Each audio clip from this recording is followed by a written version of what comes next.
राधे राधे दोस्तों। और मेरे चैनल XYZ कहानी में आपका एक बार फिर से हार्दिक स्वागत है। और देखिए, आज जो मैं आपके सामने कहानी आपको सुनाने वाला हूँ, कहानी को आप पूरी सुनना। बहुत ही अच्छी कहानी है। 7 भाइयों ने अपनी ही बहन को मारकर खाया। ये कहानी बहुत दर्दनाक कहानी है। तो देखिए, पुराने ज़माने के टाइम की एक बात थी। एक गांव में एक परिवार रहता था और उसमें 7 उसके लड़के थे और एक लड़की थी। माता पिता जल्दी ही गुजर गए तो बच्चों ने भी जल्दी ही व्यावहारिक कामकाज सीख लिया। और शुरू में तो सबको गुजारा चलाने में काफ़ी परेशानी आई, लेकिन समय के चलते सब कुछ आसान हो गया। और उस समय समाज के पुरुषों का जो काम था वो जंगली जानवरों का शिकार करना था और औरतों का काम सिर्फ घर के अंदर कामकाज करना था और बच्चों को संभालना होता था। अब 7 भाई और एक बहन बड़े प्रेम से मिलजुल करके रहते थे। एक दिन दिन निकलते ही 7 भाई जो थे वो शिकार के लिए निकल जाते और बहन सबके लिए खाना पकाती थी और घर के कामकाज करती थी। भाई जब जंगल से वापस आते तो साथ में बड़े बड़े जानवर पक्षियों को मार कर लाते। बहन उनके मांस को बड़े चाव से पकाती और सब भोजन करके तृप्ति का अनुभव करते। अब ऐसे ही दिन गुजरते गए। एक दिन की बात है, 7 भाई जंगल को गए थे। शाम होने चली थी। बहन सबके लिए खाना बना रही थी। जब वो सब्जी के लिए हरा साग काट रही थी तो चाकू की तेज धार से उसकी एक उंगली कट गई। अब कटी उंगली से खून की धारा बहने लगी। उसने सोचा, यदि भाइयों ने देखा तो वो बड़े दुखी हो जाएंगे। मुझे उनसे ये बात नहीं बतानी चाहिए। उसने बहते खून को अपनी जो ओढ़नी थी उससे पूछ लिया, पोंछ करके रखा, किंतु लगा कि उसके भाई देख लेंगे। फिर उसने दीवार पर पोंछना चाहा। फिर उसे लगा कि ये तो अच्छी तरह से दिखाई दे जाएगा। अब वो बेचैन होकर के इधर उधर घूमने लगी। ऐसी कोई उसको जगह नहीं मिली जहां उसका बहता हुआ जो खून था वो उन भाइयों की दृष्टि से बच सके। अंत में कोई उपाय न देख करके उसने उसी साग से वो खून जो था वो पोंछ लिया जिसकी वो सब्जी बनाने जा रही थी। अब शाम को भाई जंगल से वापस आए। बहन ने खाना परोसा। आज 7 को जो है साग बहुत स्वादिष्ट लगा। 7 अपनी उंगलियां चाटते रह गए। बहन की पाक कला की उन्होंने तारीफ की। अपनी तारीफ सुनकर बहन भी खुशी से फूली नहीं समाई। और दिन भर के थके होने के कारण 7 भाई जो थे वो जल्दी सो गए। अगली सुबह रोज की तरह वो खा पी करके और 7 भाई जंगल की तरफ फिर निकल गए। जब शिकार तलाशते तलाशते सब थक गए, सभी एक पेड़ की छांव में बैठ करके आराम करने लगे। बातों बातों में रात के भोजन में बहन के द्वारा बनाई गई साग की चर्चा होने लगी। सब कह रहे थे कि इतनी स्वादिष्ट साग की सब्जी आज तक नहीं खाई। सबने तय किया कि आज इसके बारे में बहन से जरूर पूछेंगे और जान लेंगे कि साग में उसने क्या क्या मिलाया था। अब शाम को 7 भाइयों ने दोबारा बहन की पाक जो कला थी उसकी बनाने की भोजन बनाने की तारीफ करते हुए पूछा कि प्यारी बहन, कल रात के साग में तुमने क्या क्या मिलाया था। बहन बताना नहीं चाहती थी। वो सोच रही थी कि अगर उन्हें पता चला कि उसकी उंगली कट गई है तो सभी बहुत दुखी हो जाएंगे। इसलिए उसने जवाब में कुछ नहीं कहा। बड़े भाई ने कहा कि प्यारी बहना, तुम्हें बताना ही होगा। मैं जानना चाहता हूं कि हमारी बहन ने इतना स्वादिष्ट साग कैसे बनाया। तुम्हें मेरी कसम है। अब बड़े भाई का सब सम्मान करते थे। बहन को सच बोलना ही पड़ा। उसने धीरे धीरे सारी बात बताते हुए कहा कि बस इतना ही अपना खून मिला दिया था और ज़्यादा कुछ नहीं। अब ये सुनकर के 6 भाइयों के मन में एक कुटिल ख्याल आने लगा। वो सोचने लगे कि इसके खून की चंद बूंदें इतनी स्वादिष्ट हैं तो इसका मांस कितना स्वादिष्ट होगा। रात के खाने के बाद सातों सोने के लिए चले गए। सातों में फिर उसी बात की को लेकर के चर्चा हुई। बड़ा भाई कहने लगा, अरे खून की कुछ बूंदें इतनी स्वादिष्ट हैं तो शरीर का मांस कितना स्वादिष्ट होगा। सबने बड़े भाई की बात में हाँ मिलाई। अगले दिन शिकार के लिए जाते समय सातों ने ये योजना बनाई कि बहन को मारकर उसका मांस खाएंगे, खूब स्वादिष्ट होगा वो। अब सातवें भाई को अपने बड़े भाई की युक्ति बिल्कुल भी उचित नहीं लगी जो सबसे छोटा था, और वो अपनी प्यारी बहना को बचाने के लिए बेचैन हो गया। वो खुलकर इसका विरोध नहीं कर सकता था क्योंकि 6 भाई एक तरफ थे। अब शिकार करने के बाद सभी भाइयों ने मिलकर एक टीले पर बांस का एक चांग जो होता है ना, जो बांस के फट्टों से बना हुआ एक चबूतरा होता है, उसका निर्माण किया। और योजना उनकी ये थी कि बहन को फुसलाकर यहाँ लाएंगे, तीर मारकर उसकी हत्या करेंगे और उसका स्वादिष्ट मांस खाएंगे। अगले दिन बड़े भाई ने बहन से कहा कि प्यारी बहन, तुम बड़ी हो गई हो और शादी के लायक हो गई हो। मैंने तुम्हारे लिए एक सुंदर से वर की तलाश की है। आज हम उसका घर देखने जाएंगे। तुम्हें भी सज संवर कर हमारे साथ चलना होगा। बहन शादी की बात से बहुत खुश हुई। तुरंत तैयार होकर भाइयों के साथ वो चलने लगी और चलते चलते वो थक गई। वो बड़े भाई से पूछने लगी कि मेरा ससुराल अब कितनी दूर है। बड़ा भाई बोला, बस अभी पहुंचने वाले हैं। और दूर से दिखाई दे रहे टीले पर बने जो चांग था उसको दिखाते हुए भाई बोला कि वो देखो तुम्हारा ससुराल, जहां तुम राज करोगी। ये सुनकर के बहन आनंदित हो उठी। वो बहुत खुश हुई और चांग पर पहुंचते ही बड़े भाई ने अन्य भाइयों को बहन को चांग पर खड़ी करके और रस्सी के बांस के जो खंबा होता है उसके सहारे बांधने का आदेश दे दिया। सभी मिलकर फुर्ती से बहन को बांधने लगे। बहन असहाय हो गई। वो कुछ नहीं सोच पा रही थी कि वो क्या करे। अपने सभी भाइयों को हत्यारे के रूप में देखकर बहन का हृदय हाहाकार करने लगा। वो ईश्वर को याद करते हुए कहने लगे कि हे ईश्वर, अब तुम ही मेरा सहारा हो। मेरे सातों भाई मेरी हत्या करना चाहते हैं। इनमें से एक भी ऐसा नहीं जिसके दिल में मेरे लिए दया और प्रेम है। अपनी बहन की बातों से सातवां भाई जो था वो बहुत द्रवित हो उठा। बहन की पुकार पर वो तड़प कर रह गया, पर 6 भाइयों का विरोध करने का साहस वो नहीं जुटा पाया। बहन को निर्ममता से बांधने के बाद बड़े भाई ने सबको बारी बारी से उस पर बाण से प्रहार करने का आदेश दिया।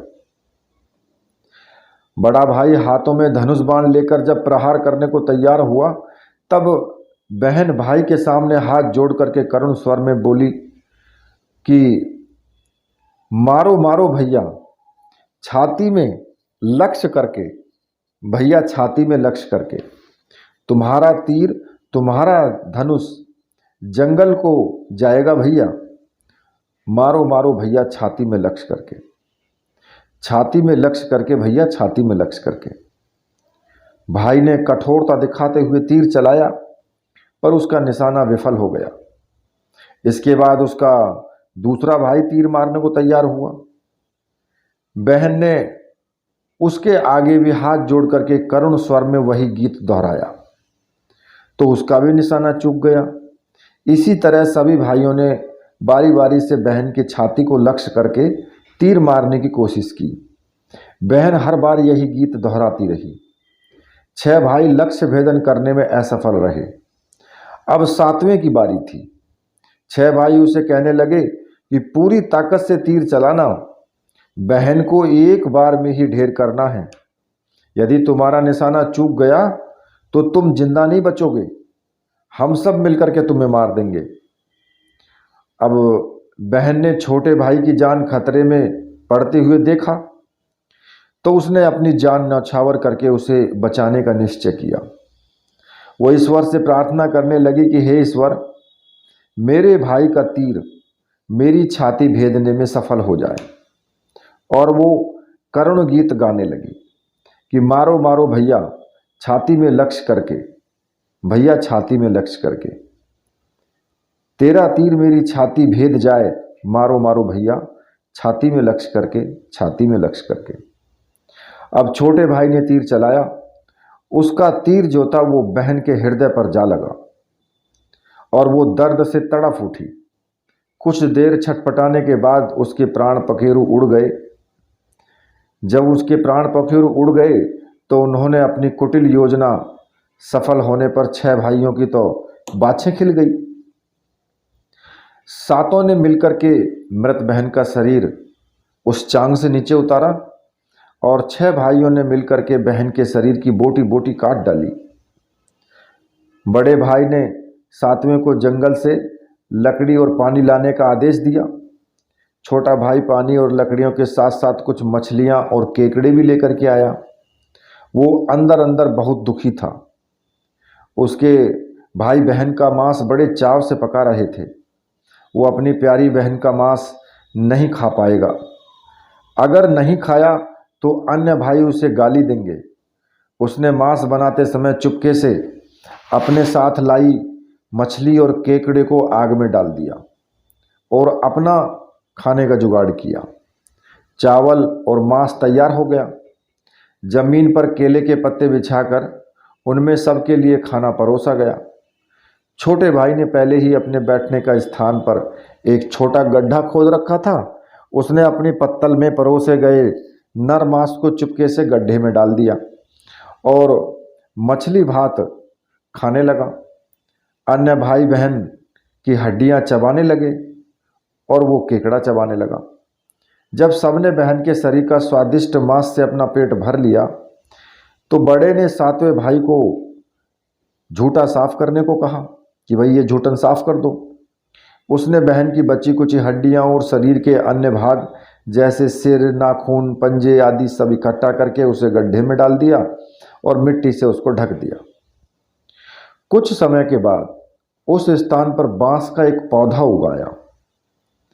जहां वो गड्ढे में मिट्टी से भर करके उसका शरीर जो डाला था, वहां पर एक बांस का पौधा उगाया और धीरे धीरे वहां बांसों का झुरमुट बन गया। एक बार कहीं से एक संत आए और उसी बांस की झुरमुट तले वो छुप करके मल त्याग करने लगे। उसी समय आकाशवाणी हुई, संत दुर्गंध आ रही है, संत दुर्गंध आ रही है। बार बार ये आकाशवाणी सुनाई देने लगी तो संत ने झटपट उस स्थान को साफ किया।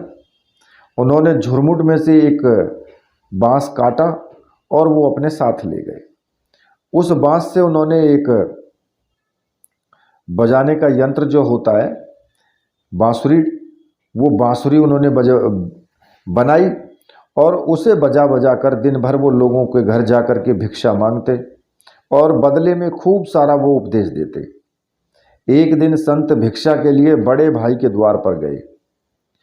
तब तक 6 भाइयों का विवाह हो चुका था, केवल 7वां जो कुंवारा था।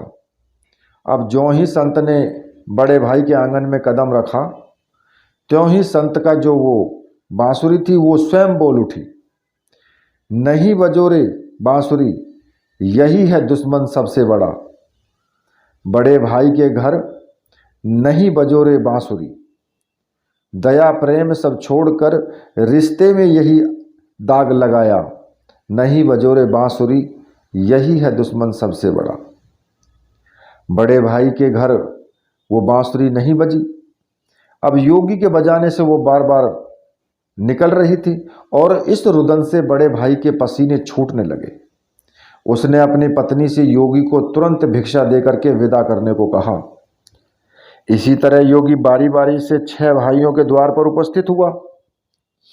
उसके आंगन पर कदम रखते ही जो बांसुरी थी वो स्वयं ही ये गीत बजने लगता उसमें। उन्होंने भी अपनी पत्नी को तुरंत ही कुछ भिक्षा दे करके विदा करने को कहा। उनके मन में ये डर समा गया कि यदि इसी तरह योगी का ये बांसुरी बजती रही तो कहीं उनकी पोल न खुल जाए। कि वो अपनी बहन के हत्यारे हैं। अंत में संत जो था वो 7वें भाई के घर पहुंचा, जो अभी तक कुंवारा था और अकेला ही रहता था। जब योगी उसके द्वार पर पहुंचा और वो जो बांसुरी थी वो बोल उठी कि बजो बजो रे बांसुरी मेरे सबसे छोटे भाई के घर, मन की बात मन में छुपाकर युग युग से रख रहा है अंतर में। बजो बजो रे बांसुरी यही मेरे सबसे प्यारे भैया का घर।